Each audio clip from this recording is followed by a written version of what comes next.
lugar nos acompaña Francisco Carrera Iglesias Paquino. Bienvenido. Gracias. Nacido en Sevilla y formado en artes aplicadas, su nombre figura ya con pleno merecimiento en la historia grande del bordado sevillano. Fue hermano de la hermandad del Cerro del Plano Mayor y como bordador ha sabido combinar como poco la tradición más pura con una sensibilidad moderna.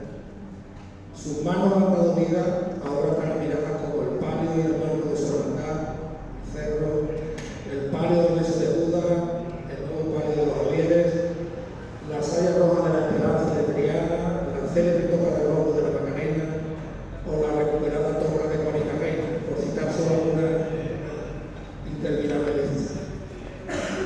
Su espíritu inquieto lo llevó a crear horizontes y a introducir en la alta cultura las técnicas ancestrales del bordado moro, colaborando con firmas de perfil internacional como Debe, Del Pozo, Gastón Miraniela o Victorio Ruiz. Actualmente preside la Asociación Gremial de Arte Sacro, desde donde sigue defendiendo y dignificando este oficio tan nuestro. Es un referente, un creador, un auténtico maestro. Aquí. Y junto a él tengo también el placer de presentar a José Antonio Rodríguez Benítez. Nació en Sevilla en 1983. Quiero recordar que te bautizaste en San Julián, te formaste en el Colegio Marcelo Espínola, Brete, y después descubriste tu vocación periodística guiado por quien consideras un maestro, José Luis Rodríguez Bustamante, a quien conociste durante tu etapa universitaria. Ha desarrollado su carrera en Sevilla Televisión, donde durante una década condujo el programa Semana Santa en Sevilla, ha trabajado en Sevilla, en Canal Sur Radio, Canal Sur Televisión, en ABC. En la actualidad integras el gabinete de comunicación del presidente de la Junta de Andalucía. José Antonio además es un profundo hombre de hermandad, es hermano de la Esperanza de Triana, costalero del Santísimo Cristo de las Tres Caídas, hermano del que tenemos aquí detrás, del dulce nombre. ¿Me permite una instalación de la institución? Corría del año 92, es que me acuerdo de ese mediodía y me empezaba a emocionar. Cuando al inicio del recorrido, no sé si esa correría alguna, uno por mucho. Al inicio del recorrido salió de la plaza de San Lorenzo y cogió la calle como si fuera por la que bajamos, no me acuerdo.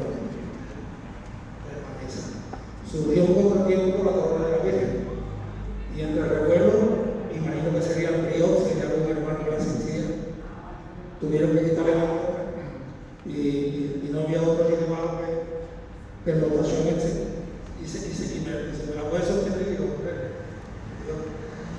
y me la entregaron y la tuve durante un montón de minutos. Y si recordáis tu placer recorrido, si la corona me tocó a mí tenerla.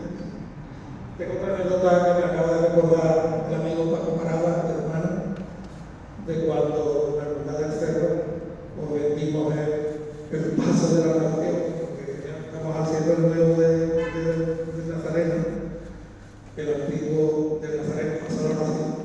Lo vendimos, yo creo que era sobre el año 90 o una cosa así. No. O 89, 88, por ahí se le pasa. Sí, porque sí, Claro, porque salimos por primera vez en el 89. el 89. Ahí tengo otra anécdota más, ahora te voy a contar. Bueno, por ello he sido yo mayor, Exacto. Y entonces nos estaban recordando un barco y lo llevamos, yo creo recordar que lo llevamos en un camión descubierto que lo llevaba Pedro Cabeza, consagrero y hermano nuestro de Padre Casa. Y llevamos el paso en lo alto del camión y dos o tres íbamos sujetando debajo de la trabajadera, yo era uno, y unos plantillos ahí, sujetando ahí 4 cuerdas y allí llegamos al centro y ya no me emociono los amigos. Yo era más chico, mi padre, el pago que trae. se hizo la venta, nosotros descubrimos el paso por Luis Becerra, que fue el que nos dijo Luis Becerra, oye, usted era en un paso que yo creo que a ustedes daban a mí, y fue a través de Luis Becerra con quien tomamos contacto. Y la verdad es que nos ha servido fantásticamente bien y ahora le sirve a la hermandad del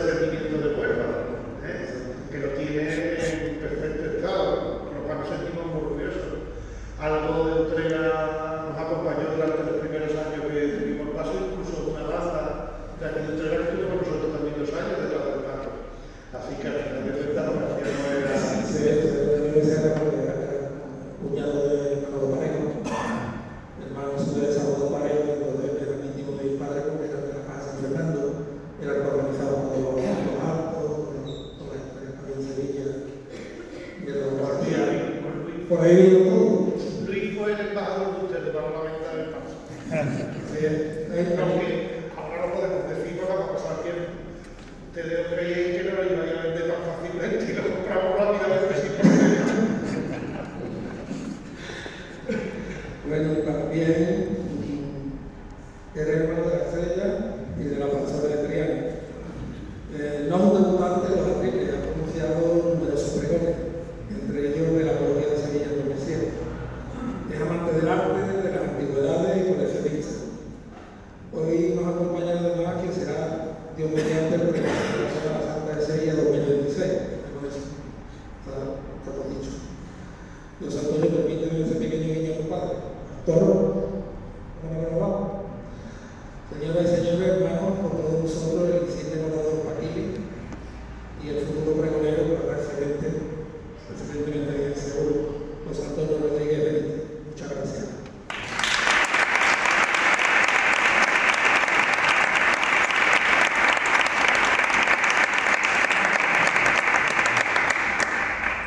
Bueno, pues muy buenas noches. Muchas gracias por la presentación tan cariñosa. Venía Utrera y venía a casa. Tengo gente a la que quiero mucho en este pueblo, a Juan, a Mercedes. Son amigos para mí entrañables. En Utrera han pasado cosas muy bonitas. He estado aquí cuando tenía 20 y pocos años haciéndole un reportaje al Nazareno y bueno, me considero devoto de la Virgen de Consolación. Mi padre era tremendamente amigo de Bambino y después de un brindis, mi padre era matando toros, después de un brindis Bambino le regaló un capote de paseo con la Virgen de Consolación bordada, que lo tenemos en casa y en el que yo me he bautizado envuelto en el capote con la Virgen de Consolación. Y el día que faltemos, pues se lo regalaremos a la Virgen, lo dejaremos en el testamento apuntado para que vuelva a Utrera y forme parte del patrimonio de la Virgen. Mientras tanto, que lo estamos disfrutando mucho porque todos los niños, todos los hermanos que hemos nacido bajo el matrimonio de mi padre, pues todos nos hemos bautizado envueltos con el batón, pero encima del batón el capote con la Virgen de Consolación de Utrera. Bueno, hoy queríamos hablar, porque se nos planteó venir a dar una charla, compartir un ratito con ustedes. Vamos a estar creo que una horita aproximadamente. Si ustedes quieren seguir participando, pues después creo que estaremos por aquí un ratito. Pero bueno, no lo queremos hacer pensar, queremos que sea algo agradable y algo entretenido y hablar de algo que nos gusta, que nos une a todos, que es el arte de la Semana Santa. Benedicto XVI dijo aquello tan bonito de llegar a Dios a través de la belleza. Y los artistas que llevan siglos dedicándose al arte sacro, a la Semana Santa, a engrandecerla, pues han contribuido a que nos acerquemos a Dios de una manera sublime, ¿no? Bueno, empezó con la imagen de nuestro Nazareno que lo tenemos por duplicado. Pero para esto hay una foto de la montaja, porque esta historia que os vamos a contar, quiero que empiece en 1564, que es cuando se celebra el Concilio de Trento. En aquel momento, en Europa había una crisis religiosa profunda porque crecía el protestantismo de Lutero. Y la Iglesia, seguro que hay historiadores, que hay gente versada en este asunto, pero bueno, por dar un pequeño dato. En esta época, en 1564, la Iglesia se encuentra pues, prácticamente en un cisma, donde tenía dos soluciones: renovarse o morir. Los protestantes crecían por toda Europa, especialmente en Alemania, en Inglaterra, y la Iglesia tenía un verdadero problema porque le había salido una competencia que hablaba en un lenguaje distinto y con unas formas nuevas. Y en esa reflexión que hace la Iglesia sobre hacia dónde vamos, qué podemos hacer para hacer frente a esta situación, ellos llegan a la conclusión que la mejor medicina para frenar a los protestantes es reafirmarse en lo que ya era. Y eso pasa por potenciar el culto, fomentar las hermandades, fomentar los rosarios públicos, fomentar el culto a las reliquias, el sacar los pasos a la calle, es decir, frente a desventajas que ellos tenían, pensaron que una solución, o que la solución pasaba por acentuar más lo que la Iglesia ya era. Y 4 años después, curiosamente, aquí en Utrera se aprueban las primeras reglas de la Hermandad de Nazaret, con lo cual no es casual, aunque ya había un germen de la hermandad funcionando, pero hasta 4 años después del Concilio de Trento, 1568, no es cuando la Hermandad de Nazaret, la Hermandad de Jesús de Utrera, tiene sus primeras reglas.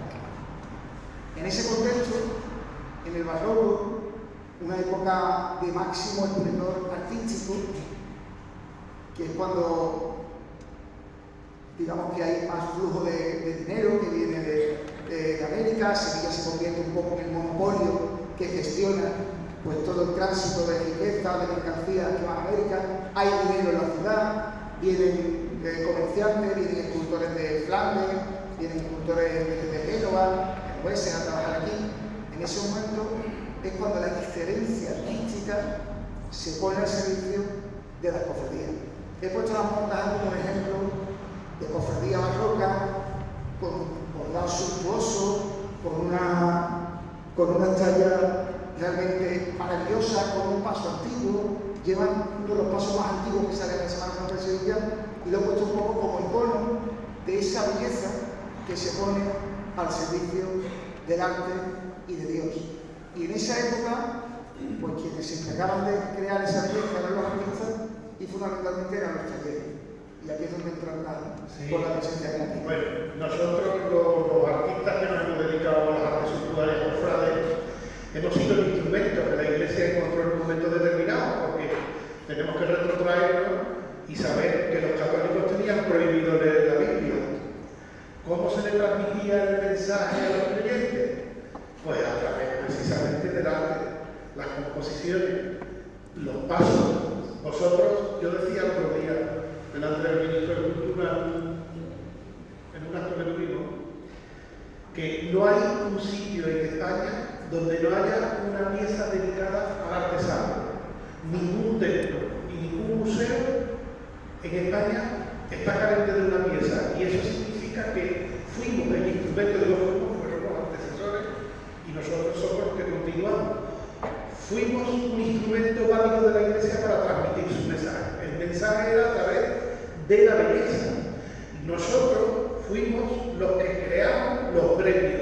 Se estructuró en aquella época los gremios que eran los gremios definidos de tal forma que, para que nos entendamos hoy día, son iguales que los colegios profesionales de hoy día, los colegios de abogados, los colegios médicos, que eso desgraciadamente desapareció hace un siglo y pico, pero en aquel momento los gremios funcionaban y nadie podía ejercer la profesión si el gremio no pasaba primero por el comité que tenía el gremio para que le diese el visto bueno. Y había incluso las competencias definidas. El escultor no podía policromar. Eso tenía que ser un pintor. Ahora mismo tenemos el exponente, por ejemplo, afortunadamente se va recuperando, pero tenemos un exponente. Manuel Peña es el que le policroma a algunos artistas, pero hasta hace poco eran los propios escultores los que policromaban, los que tal. Hoy día se va recuperando incipientemente, pero en aquel momento estaba muy definido. Pasa igual que los orfebres. Todos los campos artísticos estaban definidos por los gremios. Incluso si había algún artista que en algún momento determinado pues cometía un error o se sentía la persona que encargaba la pieza engañada, el gremio intervenía y le podían quitar, llamémosle licencia, para que pudiese hacer su trabajo. O sea, que gracias a que la Iglesia en un momento determinado apostó porque el arte fuese el Evangelio visible, los artistas dimos cuerpo a aquello y afortunadamente construimos un tejido artístico y artesano y empresarial que se mantuvo durante muchísimo tiempo. En el siglo XV los mejores bordadores que había en España estaban en de Sevilla. A partir del descubrimiento de América, los mejores donadores, Sevilla era la Florencia del Sur, porque había tanta riqueza y había tanto ganas por parte de la alta jerarquía de tener elementos artísticos de gran nivel, que eso floreció en la ciudad, y de ahí que se proveyera la Semana Santa. Por eso hay, a partir de ahí, un punto de inflexión dedicado a lo que es la religiosidad popular.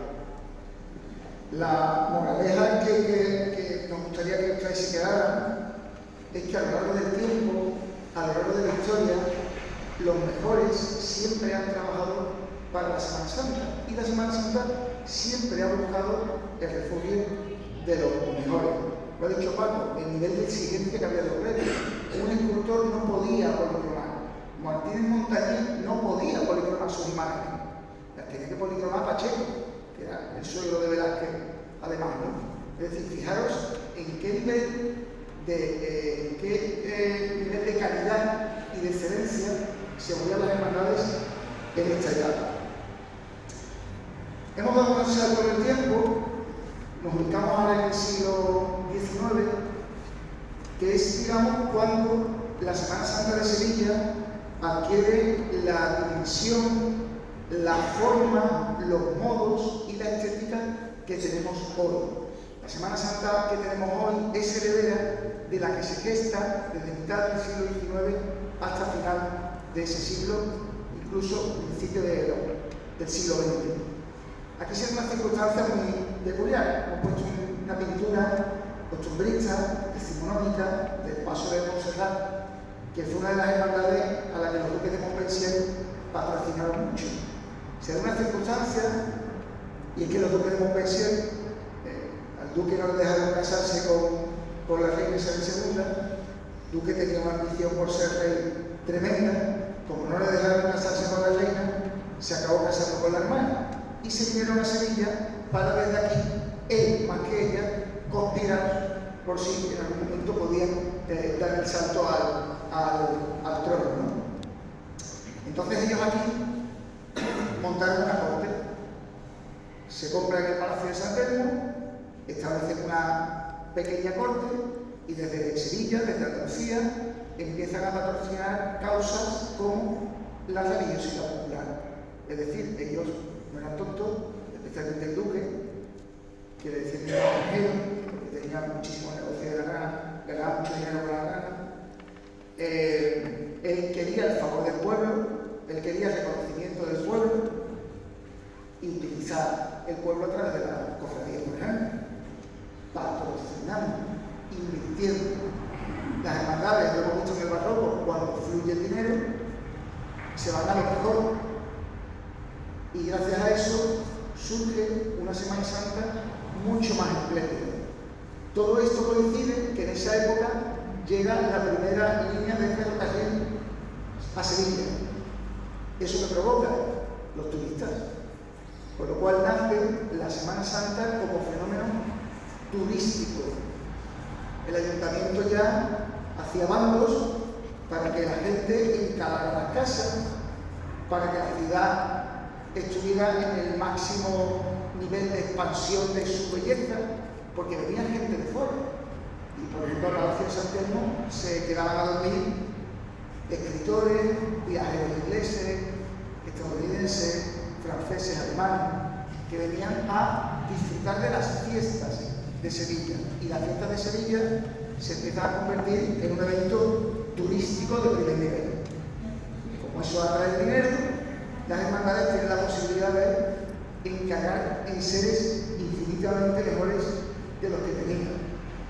También, como esto va paralelo a la revolución industrial, pues los materiales eran mucho más maleables, se podía producir de una forma más económica, más accesible, y empiezan a aparecer pasos de palio pues, de plata, de metal, de distintos materiales con los que las cofradías empiezan a experimentar con el objetivo de embellecer a sus pasos. Estamos viendo, por ejemplo, palio de la Macarena a la derecha, ese palio ahora está en la escena, y a la izquierda estamos viendo el palio de su derecha, estamos viendo el palio de la Concepción del silencio. Y aquí estamos viendo, Paco, como la Semana Santa, el patrón de apostar por la belleza, por la estética, por lo suntuoso, en esta época donde se concibe la Semana Santa, se ve. Los duques de Montpensier, como tú has contado antes, querían rivalizar con la corte española, querían rivalizar siendo el centro cultural de España. Él tenía sus intereses políticos, pero sabía que los intereses políticos iban acompañados siempre del mecenazgo. Y entonces, por todos los medios, intentaban que vinieran a Sevilla los mejores artistas. ¿Qué ocurre? Que influye en el diseño estético de la Semana Santa.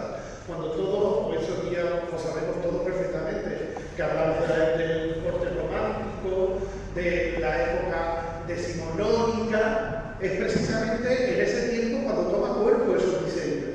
Y empiezan los palios, que eran casi todos palios rectilíneos, a tener forma, a utilizarse elementos decorativos que no se utilizaban, en la hoja de cardo se empiezan a utilizar elementos de color que hasta entonces tampoco se utilizaban, y es cuando empieza la estética que hoy día estamos prácticamente conservando con variantes, pero esa estética está marcada a partir de los duques de Montpensier. Es más, hoy día hay un interés específico en recuperar imágenes que se habían perdido. De hecho, mucho vemos hoy día en todos los medios dedicados a la Semana Santa. Se ha recuperado una sala de la época tal, se ha recuperado el manto decimonónico. ¿Por qué? Porque hay un interés en recuperar que al final de cuentas la memoria histórica artística también forma parte de las hermandades. Y quizás la época más interesante artística es precisamente en la época de los duques de Montpensier. Después vino la que hablaremos más adelante, la época de los ricos, porque en aquel momento era la gente de la casa noble las que regían las hermandades, eran la gente noble. Después vinieron los grandes ricos y empezaron a cambiar todo lo que se hizo en la época de los Montpensier y se destruyó un patrimonio tremendo que ahora se intenta recuperar. Pero fue precisamente donde tomó cuerpo la Semana Santa que nosotros conocemos. No solo en lo que es los pasos de palio que ya se ve bien en la foto, la definición con candelerías. Hasta entonces eran pocos elementos decorativos de candelería. Vemos como los mantos en esa época ya son mantos con los joyeros que conocemos hoy día, son mantos grandes, los mantos profusamente, con unos dibujos profusos y ricamente bordados. Las imágenes se empiezan a vestir no con el concepto que conocemos a partir de Juan Manuel, pero sí que incipientemente con algo que pretendía ser tocado, que eran los cuerpos de los pechinines de encaje, muy enjollados siempre, porque he dicho antes que las grandes familias eran las que pertenecían a la hermandad y era una forma de poner en valor la ostentación de la familia, que la Virgen llevara todas las alhajas. De hecho, hay algo que muchos de ustedes quizás, algunos conoceré y otros no. Cuando vemos en un paso gente vestida de librea, que le llamamos los servidores, eso no iba precisamente al servicio del paso, eso iba precisamente al servicio del señor, del duque o del marqués que fuera, que iba presidiendo la cofradía y llevaba sus servidores por si al señor necesitaba algo, ocurría algo. Eso después se ha quedado como parte decorativa y forma parte de los cortejos de las hermandades más clásicas, que ya pues como el servidor de los pasos, pero su principio era precisamente de la grande familia y viene de la época de los Montpensier. Al final de cuentas, sin caer, nosotros lo que estamos haciendo es hacer precisamente lo que se hacía, lo mismo, prácticamente casi lo mismo, porque la foto que ha puesto Juan Manuel, que tiene aquí ahora mismo un manto puesto de espalda. Este manto se está haciendo ahora mismo en Reveira, en la Esperanza de Triana, que lo ha diseñado Antonio Castro. Veis perfectamente la hegemonía del paso de palio que conocemos hoy día. No ha cambiado. Ha cambiado un poco el concepto de adorno floral, que en aquel momento era menor. Ha cambiado el concepto de la candelería. Hoy día tiene mucho más candelabros, pero si os fijáis bien, la base ya está ahí. Lo que hemos hecho es sobre esa misma base que se creó precisamente por la gran riqueza y por la rivalidad que pretendía el duque respecto a la corte española, crear un concepto sin darse cuenta del paso de mayo que ha perdurado. Y decía José Antonio que se empieza a ver con una visión a nivel turístico.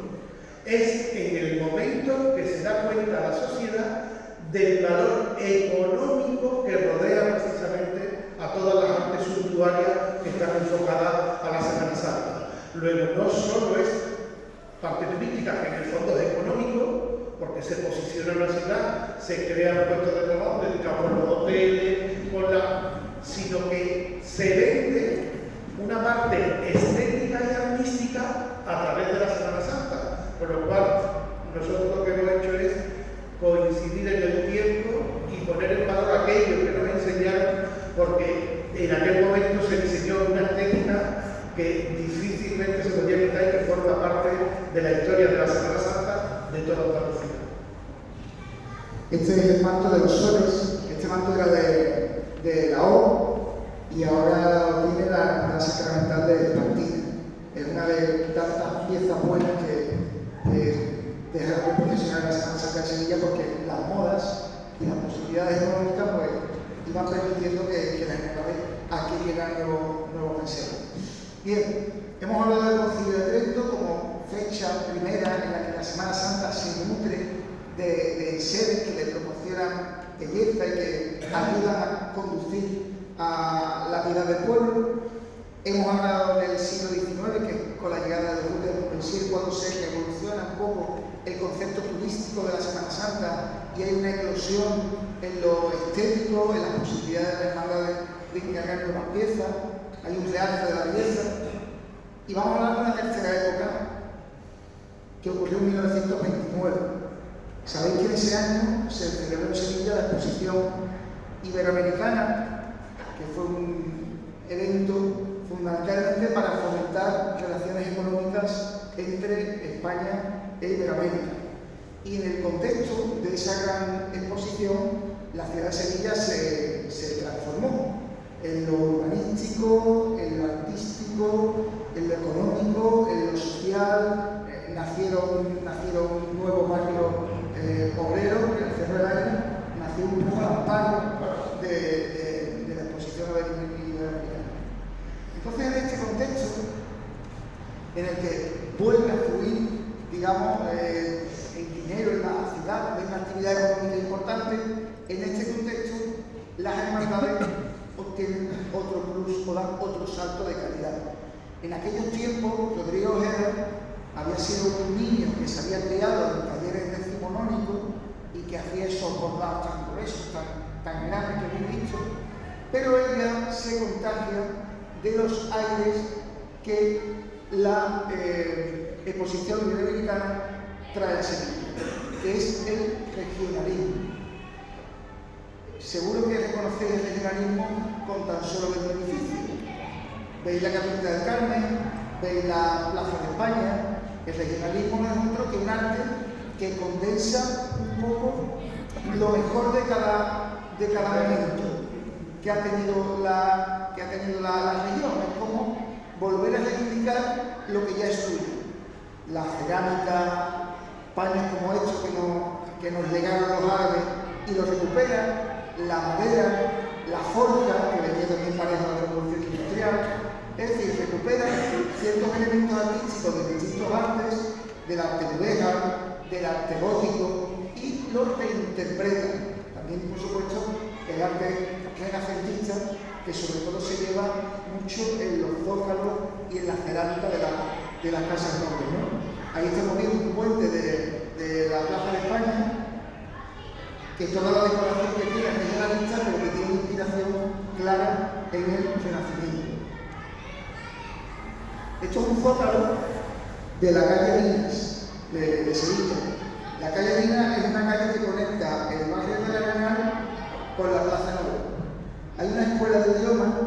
Si ustedes pasan por esa calle y ven que hay una escuela de idioma y se encuentran abiertos este zaguán, por favor, entren, porque van a ver posiblemente la mejor cerámica o el mejor zócalo de azulejo que se ha hecho en la ciudad. Esto lo hace la fábrica de mensajes. En la fábrica de mensajes, el diseñador, el director artístico de la fábrica, se llama José Recio del Rivero. Y da la casualidad que en un momento de la historia, a principios del siglo XX, la Esperanza de Triana, la hermandad, la dirigen dos industriales cerámicos. De hermano mayor y de teniente había dos personas que eran además los propietarios de cerámica de la fábrica de Pensar. ¿A quién creéis que le van a encargar el diseño de las cosas de la cofradía? Pues al director artístico de su fábrica. Entonces este señor, que hacía estas cosas, llega después a la hermandad y dice: yo esto lo voy a trasladar al bordado. Esta pieza, lejos de ser antigua, es la última gran obra que se ha estrenado en una cofradía de Sevilla. Este es el manto de las misiones de la Esperanza Triana. Es un manto que ha estrenado hace escasamente un mes y pico la Virgen por el Pueblo del Sur, pero el diseño se basa en ese estilo cerámico regionalista que empieza a utilizar la hermandad y en el que se empieza a identificar la hermandad. Aquí están viendo otra fotografía que tiene relación con esto que hemos hablado. Este es el primer manto de la Esperanza Triana, un manto que se conserva en ronda, algo distorsionado, pero como veis se interpreta el dibujo de la cerámica y se traslada al arte del bordado. Esta es una época, como estamos viendo, de excelencia. Vemos cómo a lo largo de la historia, en los momentos claves en los que la Semana Santa ha crecido, si nos fijamos, ha crecido a través de la belleza de sus obras, potenciar lo que viene siendo el arte sacro. Mira, hablabas tú ahora mismo de la exposición del 29, que hemos dicho antes, la época de Montpensier, el romántico, decimonónico. Sin embargo, cuando llega la exposición del 29, ya Juan Manuel Rodríguez Ojeda estaba diseñando, es el rompimiento de diseño prácticamente que existe en la Semana Santa.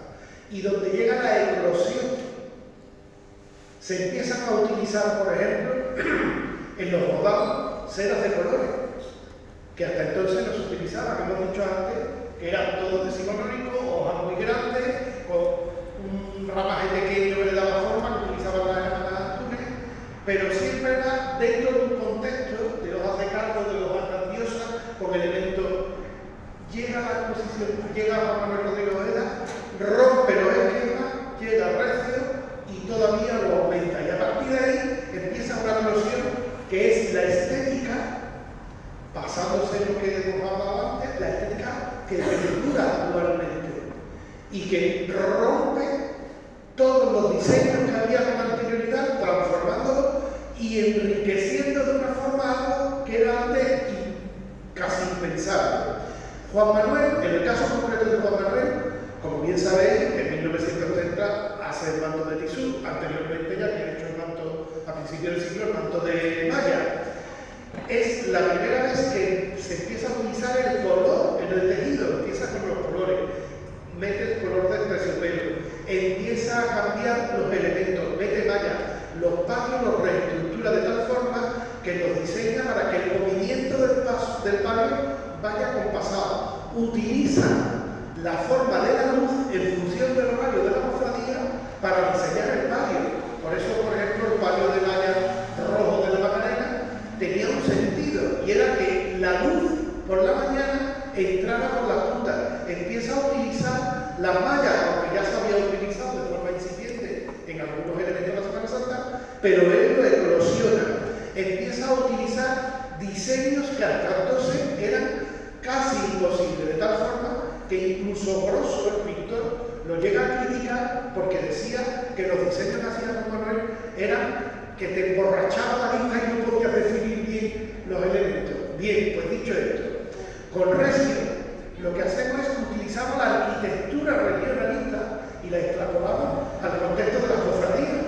Decía antes la herrería, como bien sabéis todos, parte de la crestería de algunos pasos de palio están basadas en grandes balcones de hierro de grandes casas señoriales de Sevilla. algunos varales están precisamente basados en diseños hechos de herrería de fragua, porque era una forma de reivindicar en el 29, por motivo de la procesión del 29, reivindicar lo que era algo tradicional y autóctono de Sevilla, a pesar de las influencias que habíamos vivido con anterioridad. Sin embargo, ahora era definir un estilo estético para la Semana Santa que nos representara como ciudad y que formara parte de la cultura de Sevilla y que representara a Sevilla. Por eso se utilizan los elementos decorativos de cerámica, se utiliza los elementos de herrería, y de hecho uno de los últimos exponentes que todos conocemos y tenemos en mente, si os fijáis bien, todavía está la tienda afortunadamente, ahora es Julián López, pero antes era el almacén de Santo, la corona de la Esperanza de Triana es fielmente el balcón de Ragué de los almacenes Santo Antiguo. Siempre ha sido una influencia la arquitectura hecha del regionalismo, y tenemos el referente que es Aníbal González, que fue el que se atrevió a darle un nombre y a competir en aquel momento con Gaudí, pero con un estilo propio, influenciado por todas las influencias que nosotros hemos tenido cultural a través de los siglos. De tal forma que la Semana Santa que hoy día tenemos es la que realmente diseñamos Manuel Rodríguez Ojeda y los grandes diseñadores como Recio, que aprovechan en aquel momento aquella riqueza que venía de dinero con la exposición del 29 y que la ciudad pretendía que todo el mundo se quedara jubilado de lo que era el patrimonio que tenía, y se empiezan a hacer grandes obras, y a partir de ahí es cuando la Semana Santa como tal empieza a preocuparse de una forma más definitoria en poner en valor su patrimonio y en cuidar los detalles, de tal forma que a partir del 29 es cuando se empiezan a decorar los pasos con flores. Hasta entonces los montes de los pasos de Cristo, por ejemplo, eran hechos simulando un corcho, no llevaban flores. Los montes que conocemos hoy en día, rojos de claveles o de lirio, eso a partir de la exposición del 29, porque había que enseñarle a la gente que venía que Sevilla en aquel sentido tenía una artística, una idea poderosa, queríamos enseñar lo mejor que teníamos, y empezó la creatividad, y eso se sigue manteniendo hoy. Gracias, si os fijáis bien, hemos hablado del principio, a partir del Concilio de Trento, después hemos hablado de los Montpensier y hemos hablado de la exposición del 29. Siempre ha habido puntos de donde se ha cambiado lo que había, pero sin renunciar, sino transformando y enriqueciéndolo. Y eso se ha hecho gracias a la exposición del 29. Pongo esta foto, si os fijáis, esta foto representa el barrio de la Angustia de Sevilla, de la Angustia, de la Hermandad de los Estudiantes. Es un paso que sigue una línea renacentista, diseñado por Ignacio Millán. Quiero que penséis en la importancia de ya no solo el que borda, sino el que piensa, los proyectistas. Rodrigo Ojeda no ha cogido una aguja en su vida, tengo entendido, porque él se dedicaba a pensar, a dibujar, a proyectar, y después de un taller que era el que bordaba. José Sánchez de Rivero, lo hemos visto con los diseños de la Esperanza de Triana, él diseñaba cerámica, y después los talleres, distintos talleres, se encargaban de traducir eso en material de bordado. Y aquí le ocurre lo mismo a Ignacio Gómez Millán, uno de los grandes proyectistas de la ciudad de Sevilla, y en este caso, ya a mitad del siglo XX, ya la exposición del 29 queda atrás, pero Sevilla sigue haciendo obras de excelencia, pues le encargan este palio al taller de Esperanza Elena Cano. Y esa línea de excelencia, de apostar siempre por lo mejor, evidentemente cada hermandad tiene sus necesidades, hay hermandades que tienen más posibilidades, hay hermandades que tienen menos posibilidades, hay hermandades que todo lo pueden hacer en 2 años, hay hermandades que han necesitado 20, pero que no les ha importado estirar los plazos siempre y cuando el marchamo fuera de calidad. Y así vemos, por ejemplo, a este palio, que yo para que voy a decir nada, porque si tenemos que el autor, pues mejor que lo diga que lo lea. Este palio, y al fondo se intuyen los rombos de esa forma geométrica que aparecen en manto y de la Virgen de los Dolores del Cerro de la Águila. Bueno, yo cuento un poco la historia un poco del barrio porque hay gente que ha preguntado como una hermandad de barrio en un momento determinado, afecta por un barrio romántico decimonónico. Hemos hablado antes de 3 tiempos, hemos hablado del Concilio de Trento, hemos hablado del Barroco, hemos hablado de los Montpensier y hemos hablado de la Exposición de 29. A partir de la Exposición de 29 hemos dicho que con Juan Manuel Rodríguez Ojeda, con Recio, se cambia el concepto de diseño y se empiezan a hacer obras con un concepto de diseño que hasta entonces era desconocido. Y se olvida, en Sevilla, la parte romántica, de tal forma que incluso la saya, las piezas de corte romántico se guardan. Es más, se empiezan a vender, porque se empiezan a cambiar para precisamente extrapolar los diseños que estaban en moda, que era lo que se había hecho Recio, que había hecho Juan Manuel en tantísimas cofradías. ¿Y yo qué es lo que hago? Pues una cofradía de barrio, lejana, que todo el mundo esperaba en un momento determinado, que fuésemos un paño de malla con cera rizada, pues digo, ¿qué es lo que podemos recuperar que se haya perdido en Sevilla? Y en Sevilla, hasta que nosotros hicimos el barrio, se había perdido por completo el diseño romántico y el diseño decimonónico. Se habían perdido las glorias de plata con la orla de plata. Una cosa curiosa es que incluso la Virgen de la Antigua, que va en el techo del patio, siendo la primera Virgen que llegó al descubrimiento de América y no formaba parte de ningún cortejo procesional. Y como era la exposición de 1992, hemos hablado antes de los siglos, pues yo entendí que teníamos que hacer un homenaje a aquel momento.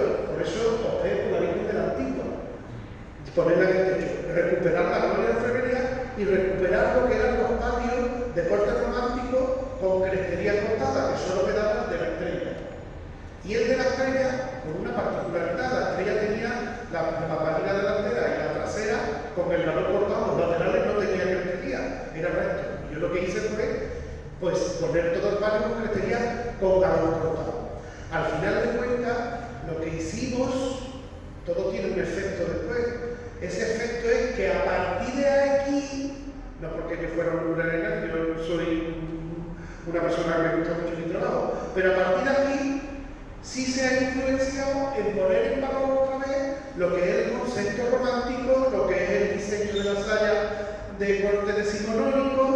Se empieza otra vez a recuperar patrimonio que se había dejado en desuso, y eso ha sido gracias a la influencia del palio del Cerro de la Águila. Lo dicen los historiadores, yo no lo digo, y lo dice la gente entendida. Yo no soy quien a decirlo, pero como ha puesto la foto, os voy a hablar de ello. Pasa igual que el manto.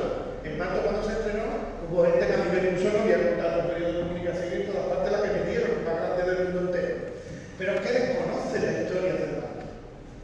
Ese prototipo de manto existía antes en Andalucía de una forma generalizada. De hecho, que era exponente en algunos sitios, pero yo en el que me basé fue en el manto de la inspiración de Córdoba, que es igual del rombo. Y yo entendí que el cerro tenía que apostar por recuperar diseños que ya no existieran, porque era una forma de darle una identidad propia y una particularidad. Al final de cuentas, creo que se ha conseguido. Ustedes, cuando vengan a la cofradía del Cerro de Esparta, saben perfectamente qué es el cerro. Podrá gustarle el tema del diseño, podrá gustarle menos, pero se sabe qué es. ¿Qué quiero decir con esto? Igual que ustedes. Al final de cuentas se trata de tener personalidad y no ser todo igualitario. Yo cuando me dicen, hombre, pero es una cofradía de barrio que se podría haber pasado la Macarena, digo, pues si la Macarena está inventada, ¿para qué voy a copiar la Macarena? Para junto a la banda de la Macarena y no tengo que hecho. Tenemos que intentar por todos los medios que cada cofradía tenga su propia personalidad y aporte algo diferente. Pero no porque nosotros inventemos, sino porque precisamente lo que hacemos es ahondar en la tradición y ponerla en valor. Ese es el secreto del palio del Cerro de la Águila, que he diseñado para muchísimas cosas, pero el cerro fue un punto de inflexión en lo que es la estética de la Semana Santa. Y me alegro que a partir de ahí se haya recuperado. Ahora viene la otra corriente. Ahora todo el mundo quiere recuperar todo lo del 18. En el 18 había cosas muy buenas y otras no tantas. Todo el mundo ahora, cuando vemos los estrenos, todos dicen, un encaje del 18. Y dice, pues había una producción que no era de aquella época, ¿no? Porque tantos encajes del 18, ¿sabes? Es imposible. Todo lo que se entrega es, no, hemos comprado un anticuario, una corona, es verdad que se compran algunas cosas antiguas. ¿Por qué? Porque en el resto de Europa no tiene presencia ya prácticamente la iglesia. Entonces se están vendiendo muchas cosas de convento que sí son algunas del 18, pero no todo lo que se dice del 18 es del 18. Yo creo que es bueno recuperar, pero tampoco renunciar a la época. Hay cosas que el tiempo, hemos dicho antes, y insisto mucho en esto porque creo que es algo pedagógico. Hemos hablado por Sillo de Trento, hemos hablado del Montpensier, hemos hablado de la exposición del 29, hemos hablado del 92. Yo creo que ahora debe de quedar algo del 25. ¿Por qué? Porque cada tiempo tiene que aportar y enriquecer lo que es el patrimonio de la Semana Santa, bebiendo de donde veníamos, pero cada época también que deje de tal forma que igual que hemos enumerado estos tiempos, pues también quedará algo de este momento que yo estoy convencido que los diseñadores que tenemos están haciendo una evolución artística, pero apostando por recuperar, pero siempre con innovación. Estamos llegando al final, queda muy poquito, pero antes de terminar,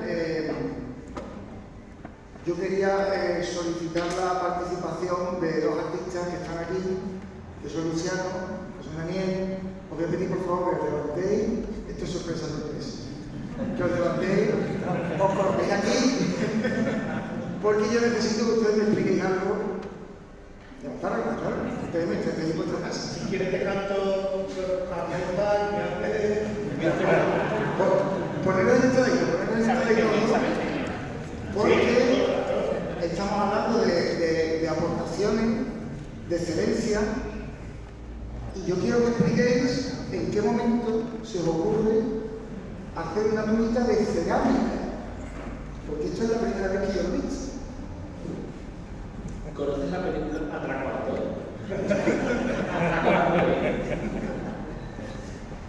Bueno, pues como bien ha dicho nuestro amigo Francisco aquí, se trata de darle un poquito vueltas a la cabeza, recuperar y también aprovechar nuevos materiales. Entonces, la túnica de cerámica no es más que el comienzo de algo que yo creo que puede ser muy interesante, y es aplicar la aplicación de nuevos materiales a los textiles de las imágenes. O sea, las imágenes no solamente tienen por qué ser bordados o aplicaciones también de tejidos, sino que también hay que apostar por otra serie de materiales. Nosotros que somos ceramistas, nos parecía que era una idea muy interesante, y tenemos a nuestro Señor que vestimos con cariño y queríamos ofrecerle lo mejor. Creíamos que era una apuesta novedosa y bueno, el resultado creo que fue bastante interesante, aporta a la figura mucho y a la gente parece que también le ha gustado. No solamente nos hemos quedado en esta túnica, sino que hemos progresado, y lo siguiente que hicimos fue una saya a la Virgen de los Dolores de Arao, de Santo Tierno, en la que sobre un brocado antiguo también hicimos las aplicaciones de cerámica. En este caso son doradas de rocío.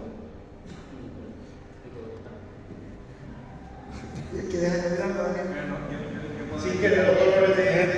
No, gracias también a la Junta de Gobierno, a los priostes, que creyeron en nosotros, que son muy interesantes, porque claro, si la Junta de Gobierno, las personas que están ahí, no creen o no te dan el pie para que lo hagas, pues no podemos hacerlo, entonces no pudimos playar.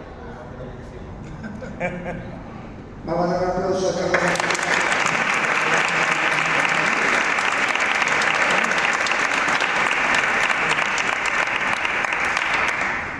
Es que tenéis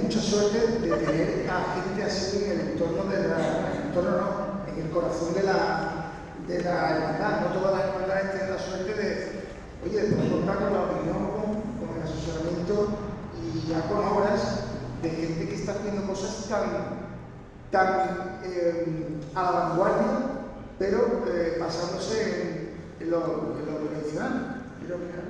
Sí, yo puedo felicitar por una sencilla razón. Yo estaba hablando antes del manto del cerro, lo he recuperado. Al final de cuentas, se habla de personalidad, de identidad.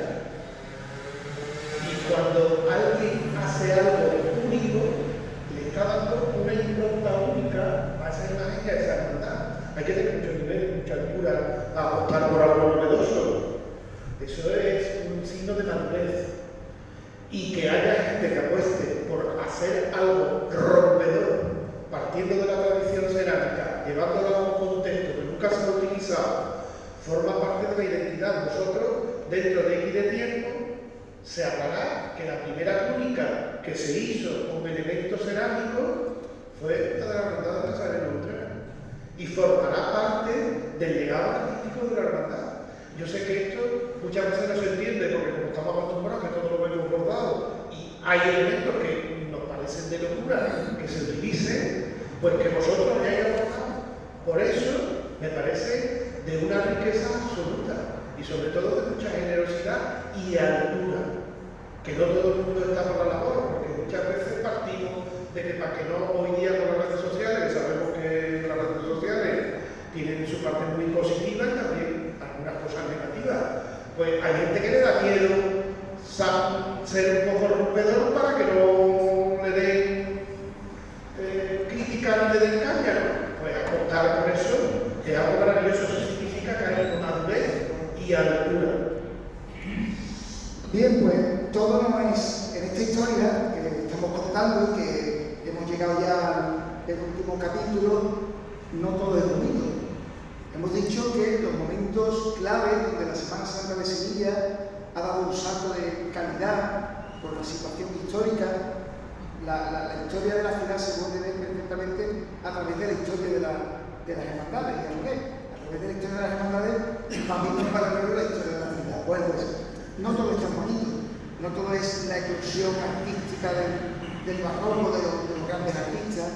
No todo es la belleza de los paños del romanticismo que hay en el siglo XIX con la llegada de los Montpensier. No todo es la explosión de los bordados y de la belleza que hay en la exposición del XXIX y que en el siglo XX, pues ya con la democracia, con muchas posibilidades económicas, se va manteniendo, sino que también están los peligros. Y los peligros los tenemos ya dentro. Esta es la bandera de Pakistán. Un país, no tiene un paso, es la bandera de Pakistán. Es la bandera de Pakistán. Un país que a través de las redes sociales, a través de internet, ha decidido empezar a penetrar en las cofradías de Sevilla. Ellos tienen talleres, por supuesto, sin los patrones legales de los nuestros. Ellos tienen materiales, que en lugar de oro es plástico, y ellos utilizan técnicas que se parecen mucho a las nuestras, pero que son distintas. La diferencia es que si una pieza en Sevilla, bordar, pues te cuesta 50.000 euros, los pakistaníes te lo ofrecen por 500. Evidentemente, no es lo mismo, pero están copiando diseños de artistas locales, esos diseñadores que hemos hablado antes, de Ignacio Comunilla, de José de Rivero, de Rodrigo Vera, esos diseños que además están protegidos, pues de cara a los mercados internacionales están absolutamente desprotegidos, porque copian nuestros diseños, lo copian con malos materiales y lo peor de todo es que ya hay hermandades de Andalucía que se están comprando. Porque hay juntas de gobierno que prefieren tener la cosa terminada en 3 meses antes que en 3 años o en 30. Con lo cual el patrón de calidad, el marchamo de calidad que siempre ha acompañado a la Semana Santa desde el barroco, desde la época del XIX, desde la época del siglo XX con la exposición, todo eso está en riesgo por talleres que a través de las redes sociales te escriben, a mí me tienen bombardeado, te escriben y hay gente que empieza a creer en ellos. Esto, que es el proyecto de Ojeda, si en unos años no somos conscientes de lo que hay, como nos entreguemos a lo que están haciendo los talleres de Pakistán, aquí no van a estar haciendo la obra.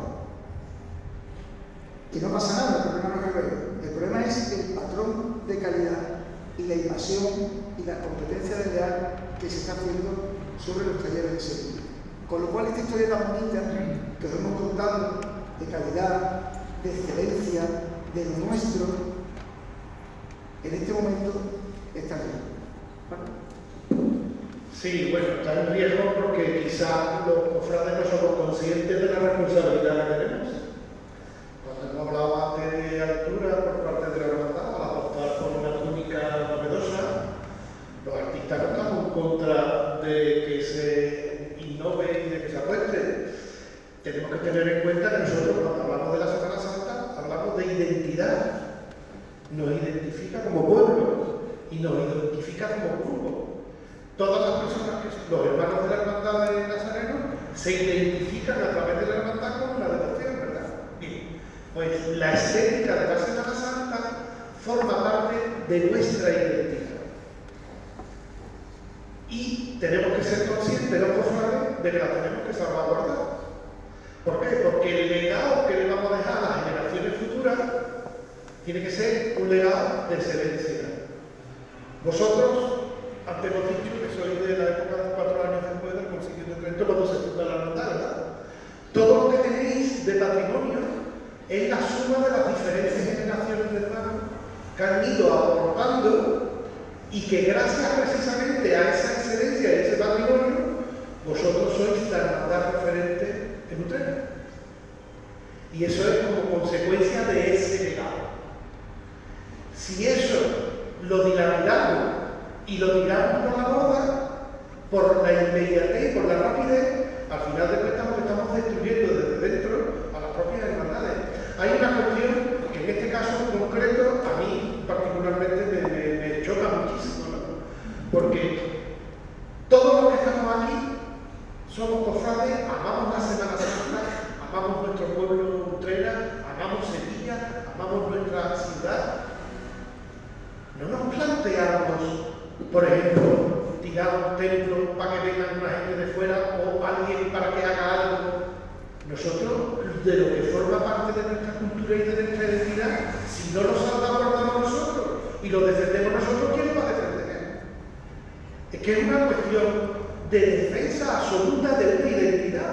No solo de eso, sino que también las hermandades tienen un compromiso. Yo tengo aquí fotos porque sabéis bien que yo lo he denunciado como presidente de la Asociación Gremial. Hemos ido al Parlamento Europeo, estamos trabajando, esta semana se ha aprobado por la Junta de Andalucía la indicación geográfica, que es una forma de buscar una protección. No es que estemos en contra del libre mercado, lo que estamos en contra es del plástico y de las piezas de mala calidad. De eso estamos en contra, y después hay un tejido económico y artístico que se mantiene gracias a que las hermandades son las que encargan. Nosotros no podemos encargarle a un taller donde se esté dando mano de obra de niños. Lo tenemos documentado ahí. Una hermandad no puede encargar a un taller que están explotando a menores de edad, si eso va en contra de la propia Iglesia Católica. ¿Cómo es posible que una hermandad, por la inmediatez de comprar un producto determinado para tenerlo en 6 meses y que le cueste un barato, esté consintiendo en una explotación infantil que va en contra de la propia esencia de las hermandades? ¿Cómo es posible que nosotros, los de Utrera, los de Sevilla, los de Andalucía, no sepamos defender el legado de nuestra historia, de nuestra cultura? Somos responsables y tenemos que defenderlo entre todos, por una cuestión fácil que lo he dicho antes: excelencia, identidad, tradición artística, cultura y economía. Las hermandades gastan, en términos generales se dice, en la bolsa de caridad hemos gastado no sé cuánto. Y yo digo, se olvidan de hablar cuando estrenan una pieza, que eso forma parte de la obra de caridad, porque se está invirtiendo en un beneficio para la sociedad. Cuando se invierte en un manto, hay alguna gente que esto le da un poquito de complejo. Ya, afortunadamente, gracias a la esperanza de Triana, ese complejo se va perdiendo. Que le da complejo, no, es que no podemos gastar mucho en estreno, pero si es que el estreno tiene un componente social que es mantener puestos de trabajo, mantener una tradición cultural, mantener una tradición artística. Esos puestos de trabajo tributan. Cuando se tributa, se pagan impuestos. Esos impuestos redundan en beneficio de la sociedad. Porque tenemos que tener complejo de decir que estrenamos. Ningún complejo. Lo que sí tenemos que ser conscientes es de que si nosotros no ponemos en valor algo que nos identifica y que nos hace únicos, los de fuera van a ocupar ese espacio, porque siempre hay gente que busca la inmediatez y busca desnaturalizar. El enemigo lo tenemos dentro, no fuera. El que venda en Pakistán o el que venda en China está en su derecho de vender. Contra eso no estamos. Nosotros lo que denunciamos es que se copia nuestro producto, se le pone su foto, su marca de agua y se vende como si estuviese echado por ejemplo. Y llamamos a la conciencia de la propia hermandad de los cofrades, que son los que realmente tienen que salvaguardar. Nosotros que precisamente el éxito de la Semana Santa y de las hermandades es que hemos mantenido la tradición. ¿La dilapidamos? ¿La tiramos? Reflexionar sobre lo que estoy diciendo. Porque es que nos corresponde a cada uno ser consciente de que esto lo tenemos que salvaguardar entre todos. Se escudan algunos en que es una donación. Se escudan en el chulete. Es incierto. Hay hermandades que buscan gente para venir a Carandola porque de esa forma ya están salvados. Es totalmente incierto. Y después hay otra cuestión fundamental.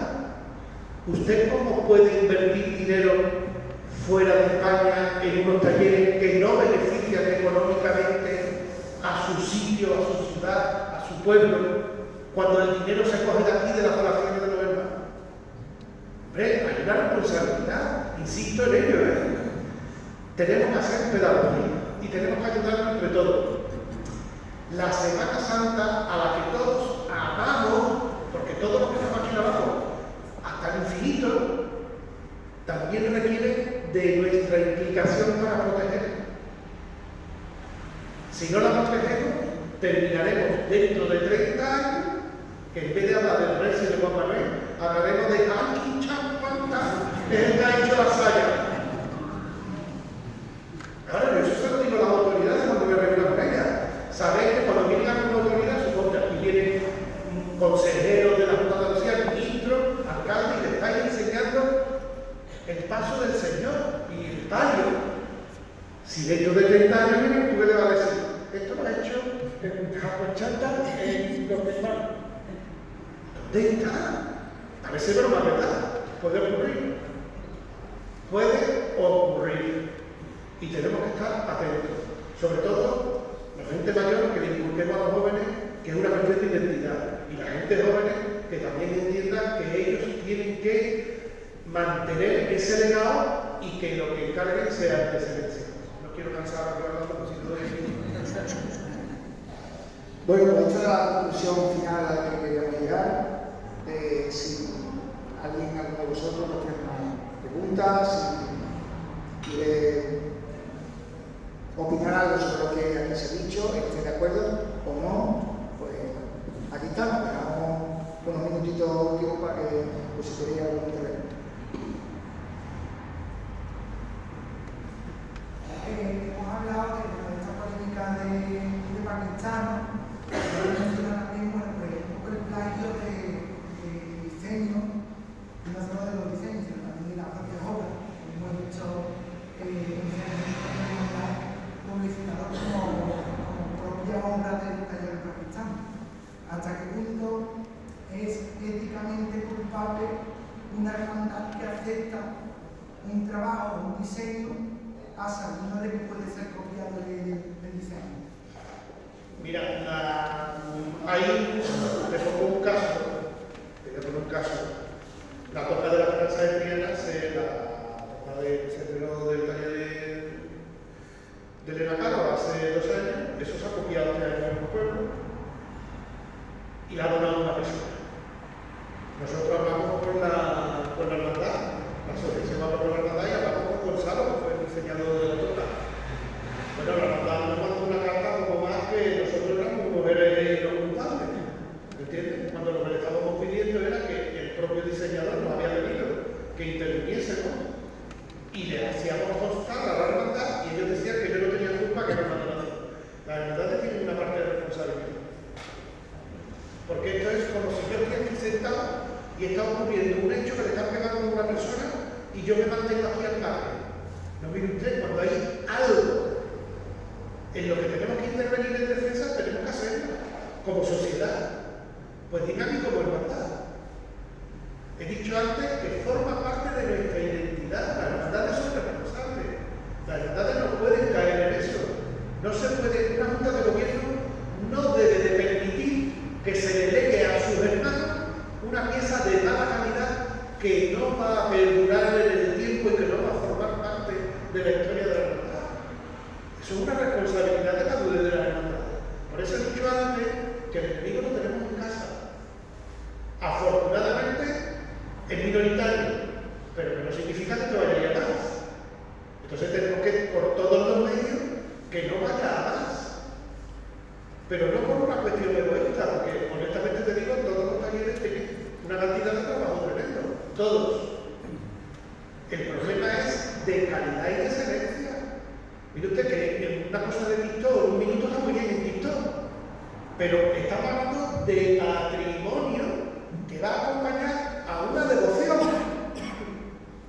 Y eso, cuando nosotros decimos que amamos a la Virgen de los Dolores, la del Santo Entierro de Granada, que amamos, que es nuestra devoción, lo que queremos es lo mejor para ella, ¿verdad?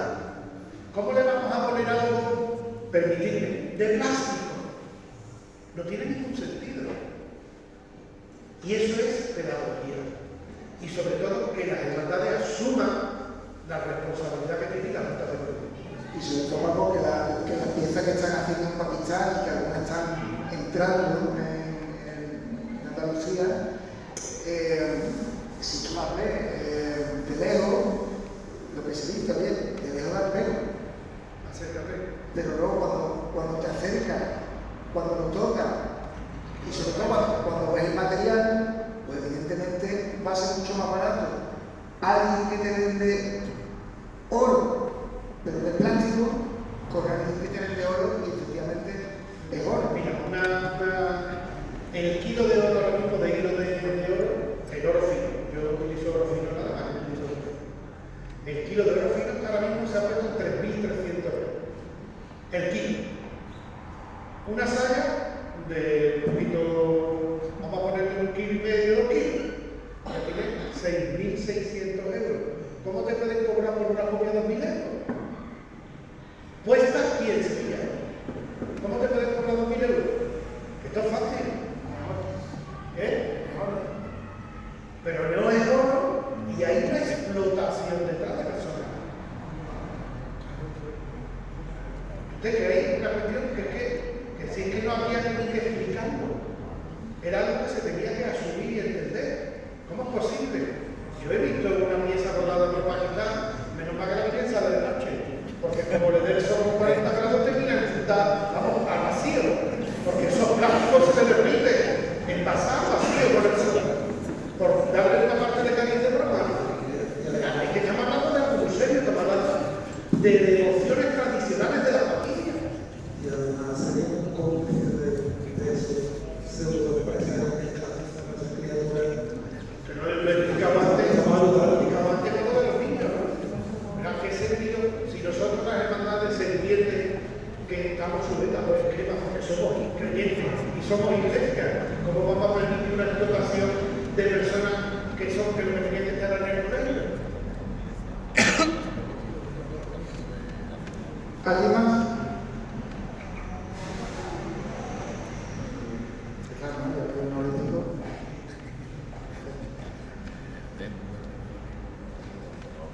Vale, bueno, vamos a concluir.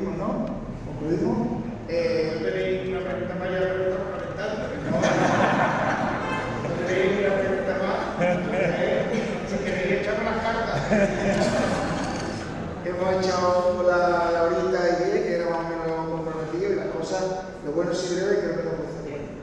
Muchas gracias a todos, gracias a la invitación. Gracias a la gente de la Veracruz, de Alcalá del Valle, que están ahí de la Sierra de Cádiz, que han venido también a ver, bueno, así que tienen un público que nos va acompañando. Tenemos nuestro club de fan. Escúchame, que no es Susana Griso. Y la tía no, que me no por el tiempo. Pero esto por poner una cosa de anécdota y de risa. Que Paco que sigue mañana, Paco sigue la ruta, que se va a Alcalá del Valle, que mañana pues participa también en una mesa redonda allí. Y ha sido un placer venir. Me dijo Marcelino Manzano, los delegados de hermandades, que estamos traer, que tú estás anunciado allí, y dice, yo ya he dicho que tú no vas. Y digo, ¿por qué? Bueno, tú con el pregón tienes que estar liadísimo. O sea, tú no vayas ya. Tú no puedes ir. Y es verdad que estoy hasta la tranca de día. Pero bueno, yo voy a dar palabra de venir. Me hace mucha ilusión venir aquí. Le tengo mucha devoción a Cristo. Yo a vuestro Cristo lo quiero nombrar el pregón de la Semana Santa. No sé cómo ni de qué manera, pero quiero que esté también en el pregón, y sobre todo a mi amigo Lucía de Daniel, que lo quiero con locura, y a mi amigo Juan, también Tres, Samuel, Mercedes, que me han acompañado. Así que yo aquí me siento como casa, y estoy para lo que necesitéis. Muchas gracias.